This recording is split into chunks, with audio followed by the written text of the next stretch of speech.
नमस्कार दोस्तों। आज हम बात करेंगे एक ऐसे आदमी की कहानी जो करोड़ों रुपया उड़ाता था, मगर प्लान उड़ाना उसे महंगा पड़ गया दोस्तों। जिसने किंग बनकर बियर तो बेची, लेकिन खुद अपनी संतुलन गंवा बैठा। जो कल तक पार्टियों का पोस्टर बॉय था, जिसे दुनिया आज तक भगोड़ा कहती है दोस्तों। क्या विजय माल्या सिर्फ एक बिजनेसमैन था, या फिर शातिर खिलाड़ी जिसने पूरा सिस्टम को चूना लगा दिया? की उम्र में उन्होंने अपने पिता की कंपनी यूनाइटेड ब्रेवरीज ग्रुप की कमान संभाली और यहीं से शुरू हुआ विजय माल्या का गुड टाइम्स वाला सफ़र दोस्तों। माल्या को सिर्फ बिजनेस नहीं, लाइमलाइट भी पसंद थी। उन्होंने किंगफिशर बियर को एक ऐसा ब्रांड बनाया जो सिर्फ एक ड्रिंक नहीं, एक लाइफ स्टाइल बन गया। किंगफिशर कैलेंडर, हॉट मॉडल्स और हाई प्रोफाइल पार्टियां, विजय माल्या हर पार्टी के स्टार थे। 2008 में उन्होंने आईपीएल टीम 2000 आरसीबी को खरीदी।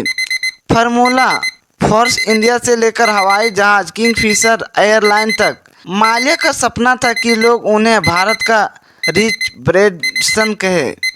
2005 में विजय माल्या ने शुरू की किंगफिशर एयरलाइंस दोस्तों। शानदार लॉन्च, खूबसूरत एयर होस्टेस और लग्जरियस लाइफस्टाइल, मगर बिजनेस मॉडल फेल हो गया। फ्यूल प्रोफाइल बड़े कंपनियां घाटे में आई और धीरे धीरे किंगफिशर एयरलाइंस डूबने लगी दोस्तों। कंपनी ने बैंकों से करीब 9,000 करीब का लोन लिया था और चुका नहीं पाई, आने की डिफ़ॉल्ट, और वहीं से शुरू हुई विजय माल्या की कानूनी मुसीबतें दोस्तों। 2010 के बाद किंगफिशर एयरलाइंस पर कर्जा बढ़ता चला गया। माल्या ने एसबीआई, पीएनबी, आईडीबीआई और अन्य सरकारी बैंकों से लगभग 17 बैंकों से कर्ज लिया। कुल मिलाकर ये रकम थी 9,000 करोड़ रुपये। पर 2012 तक एयरलाइन पूरी तरह ठप हो चुकी थी। कर्मचारियों को महीनों से सैलरी नहीं मिली थी और विमान उड़ने लायक भी नहीं थे। माल्या अब भी शैंपेन की बोतलों में मुस्कुरा रहे थे, लेकिन बैंकों के लिए वो बन चुके थे बिल्कुल डिफेक्टर। 2 मार्च 2016 विजय माल्या चुपचाप दिल्ली एयरपोर्ट से एक फ्लाइट पकड़ते हैं और निकल जाते हैं लंदन। इसके बाद माल्या ने कभी भारत की धरती पर कदम नहीं रखा। उसी महीने भारत की प्रवर्तन निदेशालय ईडी यानी कि सीबीआई और कोर्ट्स ने उन्हें भगोड़ा घोषित किया। पासपोर्ट रद्द हुआ और इंटरपोल से रेड कॉर्नर नोटिस जारी हुआ। अब सवाल था, क्या भारत विजय माल्या को वापस ला पाएगा? यूके में माल्या आराम से लंदन के सबसे महंगे घर में रह रहे थे, जबकि भारत सरकार उनके प्रतिस्पर्धन के लिए कानूनी लड़ाई लड़ रही थी। सीबीआई और ईडी ने उनके खिलाफ मनी लॉन्ड्रिंग, फ्रॉड और लोन डिफेक्टर के सख्त सबूत पेश किए।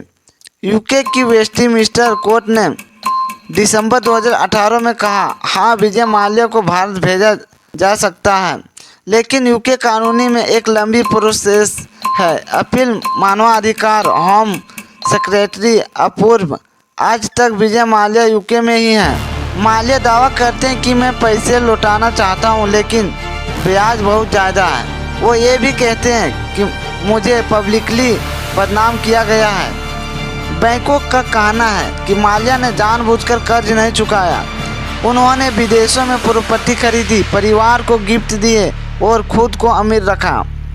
सुप्रीम कोर्ट ने 2022 में विजय माल्या को अवमानना का दोषी माना। उन पर 2,000 करोड़ रुपये का जुर्माना भी लगाया गया। पर आज भी सवाल वही है, क्या भारत अपने इस किंग ऑफ गुड टाइम्स को वाइक सज़ा दिला पाएगी, या विजय माल्या की कहानी भी किसी बॉलीवुड फिल्म की तरह अधूरी ही रह जाएगी दोस्तों? आज विजय माल्या लंदन के पास हार्टफोर्डशायर में एक महल जैसे बंगले में रहते हैं। यह बंगलो एक बार क्वीन ऑफ इंग्लैंड की संपत्ति हुआ करती थी। माल्या ब्रिटेन में अपने परिवार के साथ हैं।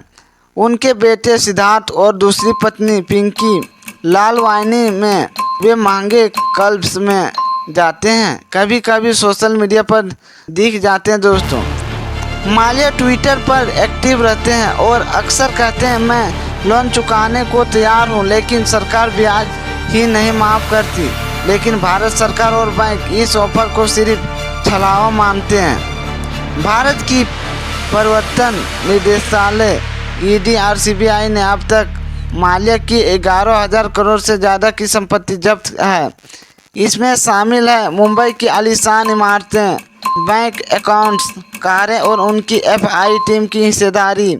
किंगफिशर हाउस, जो एक समय पर कंपनी का मुख्यालय था, अब नीलामी में बिक चुका है। माल्या और प्राइवेट जेट और बैंकों से जुड़ी संपत्तियां भी बेची जा चुकी है दोस्तों।